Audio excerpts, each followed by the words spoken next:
السلام عليكم الخوت، كي دايرين؟ لاباس عليكم؟ نتمنى تكونوا كاملين مزيانين. لا انا بخير الله الحمد لله. زعما والله الا زعما الله. هذا الفيديو ان شاء الله خوتي غادي نهضروا على واحد الحاجه اللي مرضتني صراحه، مرضتني وهبلتني زعما، وكنظن ان نتوما غادي يكون يوقع لكم هذا البلان. ماشي كنظن، متاكد بلي نتوما غادي يكون يوقع لكم هذا البلان اللي هو دوك الافكار اللي كيوليو يجيوك مور 12 ديال الليل، دوك الاهداف والطموحات اللي كيوليو عندك مور 12 ديال الليل، داك الحنان وديك العاطفه اللي كتولي عندك مور 12 ديال الليل، واهم حاجه هي دوك الفيديوهات ديال اللي كيوليو يطلعوا لك مور 12 ديال الليل.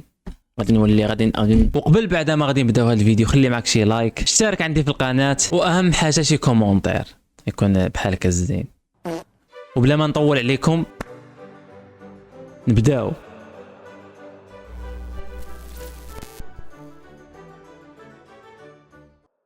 كاين دوك الافكار اللي كيجيوك مور 12 ديال الليل، هذوك الافكار اللي الا طبقتهم غادي تبني حياتك في سيمانه. وكاين دوك الافكار اللي كيجيوك في الطواليط حاشاكم من ما كتدخلش معك التليفون. شي افكار يا خويا كيوليو يجيوك في الطواليط، زعما دوك الافكار وتطبقهم والله تتحل بهم مشاكل اقتصاديه ديال شي دوله، ماشي المغرب بطبيعه الحال. شي افكار يبداو يطيحوا عليك والله تتلقى بهم حل المشكله ديال ثقب الاوزون بلع الدول ديال الكلب. شي افكار يبداو يطيحوا عليك والله تتحل بهم المشكل ديال بنات 2006 10 متر بزاف. هذه واحد السيمانه هكا ما دخلتش معايا التليفون للطواليط، كنفكر استوعبت واحد الحاجه باللي قريلو راه يخرج لنا من المجرى ولد الحرام، وعاد حكرت له واحد الزليجه عندنا مقلوبه في الطواليط، وزيد عليها يولي فيك واحد الطبزبيز تولي تلعب في السقايه. المهم ماشي هذا هو الموضوع ديالنا، الموضوع ديالنا هو دوك الافكار والبلانات والفيديوهات اللي يوليو يطلعوا لك مور 12 ديال الليل. بغيت نعرف غير علاش بالضبط مور 12 ديال الليل، علاش ماشي 12 قل 4 12 قل صافي غير تفوت 12 ديال الليل اللي بداو يطيحوا لك شي افكار. تولي باغي تنظم حياتك، مثلا الا ما كنتش تريني تقول غدا غادي نبدل نتريني، تقول غدا غادي نشري واحد البروتين وغادي نمشي نتقيد في لاصال، تقول صافي غادي نضابط. المشكله هاد الهضره راه غير مور 12 ديال الليل، مو في الصباح راه هضره اخرى. الا ما كنتش تصلي تقول غدا غادي نبدل نصلي، صافي ما كان غير الرياضه والعباده.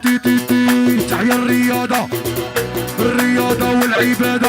وسبحان الله العظيم مور 12 ديال الليل كتولي حنين، تولي توحش الاكس، تولي باغي دير صله الرحيم كاع، تقدر تصاحب تدخل في شي علاقه غير شرعيه والعياذ بالله، كتولي حنين. ولكن في الصباح تصبح نادم، تصبح تقرا في ديك الكونفرساسيون تبقى تقول واش انا اللي كنت نقول هذا الشيء، بحال الا بايت سكران. ولا كنت عندك شي فلوس تبقى تقول هاد الفلوس غادي ندير بها تجاره، تبقى تخطط. الا كنت مدابز مع شي واحد تقول صافي غادي نتصالح مع داك السيد. واش داين معنا حنا في هاد الدنيا كاع. وتخيلوا معايا انايا الحماس اللي جاني واحد النهار مور 12 ديال الليل، وتخيلوا معايا بكثره الحماس اللي جاني واش درت. دخلت الماركت بليس ودورت على واحد المرسيدس لقيتها دايره 50 مليون، والمشكله جاتني رخيصه وانا ما عنديش فراس مالي حتى 100 درهم. وزيد عليها شي اسئله يوليو يطيحوا عليك مور 12 ديال الليل، تبقى تقول درك هذا اللي اخترع الساعه باش عرف شحال راها الساعه، ولا شكون اخترع الثقبه ديال الطواليط عشاكم. عثمان كوزان الشركه ديالو واش كانت الخدمه ديالها. المهم بحال هكا راكم عارفين اسئله ما عندهمش جواب. ودركي غادي نمشيو لدوك الفيديوهات اللي كيوليو يطلعوا لك مور 12 ديال الليل. درك غادي نوريكم واحد الفيديو ديال واحد اللعبه كتطلع لي مور 12 ديال الليل. علاش زعما مور 12 ديال الليل الله اعلم. هاد اللعبه اللي الصراحه مرضتني اخوتي والله.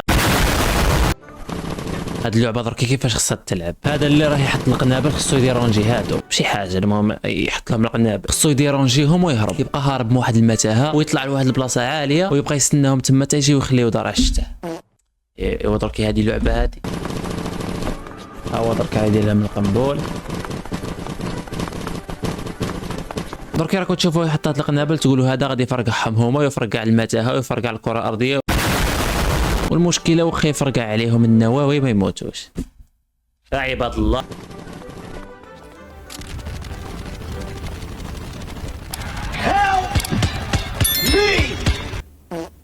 وباش تعرفوا بعد هاد الكره ديال الباسكيت غادي يولي تيري بها عليهم باش يدافع على راسو.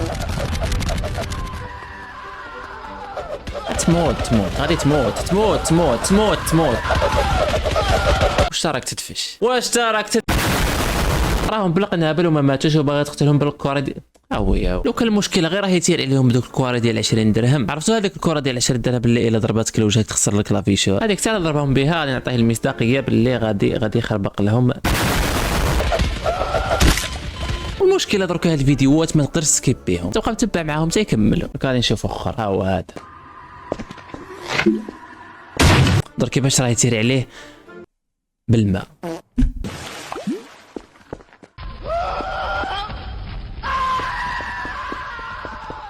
والله الا زعما هذا اللي اخترع هذه اللعبه هذه الله ينعل، ولا بحال هاد الفيديوهات هاد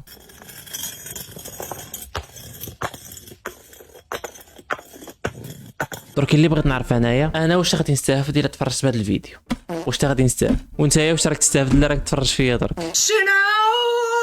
غير كنضحك معكم اخوتي. هنا غادي نقدروا نكونوا وصلنا لاخر الفيديو. انا عارف اخوتي الفيديو جا قصير، راكم تما غير قبلوا عليه. المهم ما تنساوش تخليو لنا معكم شي لايك وتشتركوا عندنا في القناه. نتشافوا في الفيديو الجاي ان شاء الله.